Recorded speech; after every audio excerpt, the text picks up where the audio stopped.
રાજકોટના ગોંડલમાં યુવાન રાજકુમાર જાટના શંકાસ્પદ મોતનો મામલો. મૃતક રાજકુમારના પિતાએ હત્યાની આશંકા વ્યક્ત કરી છે. પૂર્વ ધારાસભ્ય જયરાજસિંહના માણસોએ પુત્રને માર્યાનો પિતાએ આરોપ લગાવ્યો.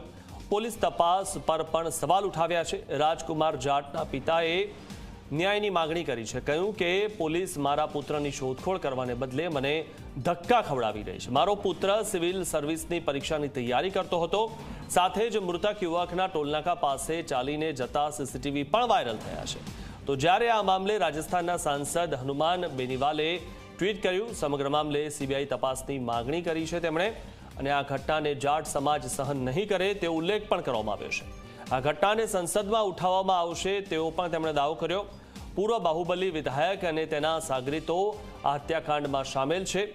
2 માર્ચ 2025ના રોજ પિતા પુત્ર રાત્રે માથાકૂટ કરતા દેખાયા હતા. તો જ્યારે 3 માર્ચના રોજ સાંજે રાજકુમાર જાટ રામધામ આશ્રમ ખાતે પહોંચ્યો હતો. પોસ્ટમોર્ટમ બાદ પરિવારજનોએ મૃતદેહને સ્વીકાર્યો છે. अपने स्तर से 2 दिन मैंने तलाश किया है ना, फिर मेरे को अगर वो नहीं मिला तो फिर मैंने पुलिस में मतलब फरियाद की. अब पुलिस का क्या कहना है? पुलिस का तो 2-4 दिन तो अगर मतलब इधर से उधर वही किया. पहले दिन से ही अगर वो कैमरे चेक हो जाते पहले दिन से ही तो शायद मेरा बच्चा वो मिल जाता उस समय है.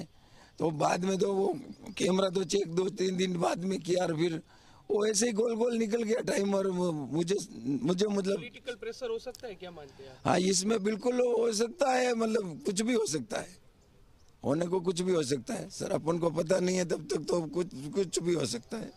लेकिन मेरे बच्चे के लिए मुझे न्याय मिल जाएगा, बस बच्चा की आत्मा को शांति मिले. अपने स्तर से 2 दिन मैंने तलाश किया है ना, फिर मेरे को अगर वो नहीं मिला तो फिर मैंने पुलिस में એ જે વ્યક્તિ ગુમ થયો હતો એનું નામ છે રાજકુમાર રતનલાલ જાટ. એ ગઈ 2જી તારીખે રાત્રિમાં લગભગ 2 વાગે પોતાના ઘરેથી ગાયબ થયો હતો. એની જાણ એના પિતાશ્રીને 3જી તારીખે સવારે 9 વાગે થઈ હતી. એ 5મી તારીખે પોલીસ સ્ટેશનમાં આવ્યા હતા સવારે, અને 5મી તારીખે સાંજે મારી પાસે મારા ઓફિસે એમના જે પિતાશ્રી છે રતનલાલ જાટશ્રી એ મારી પાસે મુલાકાત માટે આવ્યા હતા. મેં 1 કલાક એમને સાંભળ્યું હતું.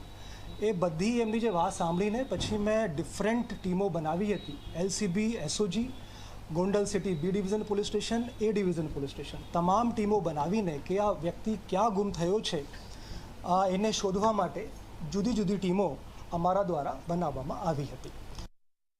ફૂટેજ અમે ચકાસી તો આમાં એ જાણવા મળ્યું કે 3જી તારીખે સવારે 2 વાગે પોતાના ઘરેથી એકલો જતા રહે છે, અને પછી જે ગોંડલથી રાજકોટ હાઈવે છે એના ઉપર આવી જાય છે. એ અમે જે ફૂટેજની ચકાસણી કરી છે એમાં 3જી તારીખે ગોંડલ બસ સ્ટેન્ડ 2:10 વાગે સવારે જોવા મળે છે.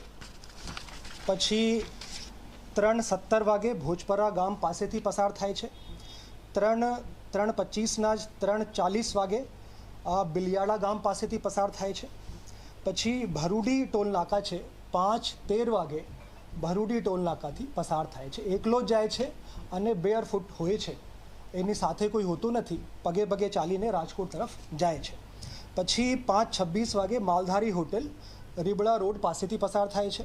પછી 6:50 વાગે શાપર ગુજરાત ઇન્ટ્રક્સ એ કંપની છે ત્યાંથી પસાર થાય છે. અને પછી એના પછી જે છે અમે ફૂટેજ મળી છે એ બનાવના સ્થળથી જ્યાં એમની ડેડ બોડી મળી ત્યાં રામધામ આશ્રમ છે 500 મીટર દૂર, ત્યાં 3:25 એ જે મેં અત્યાર સુધીમાં વાત કરી છે એ 3:25ના સવાર સુધીની વાત છે, 6:50 વાગ્યા સુધીની. હવે 3:25ના સાંજે 6:34 વાગે આશ્રમમાં પ્રવેશ કરે છે, જે રામધામ આશ્રમ છે.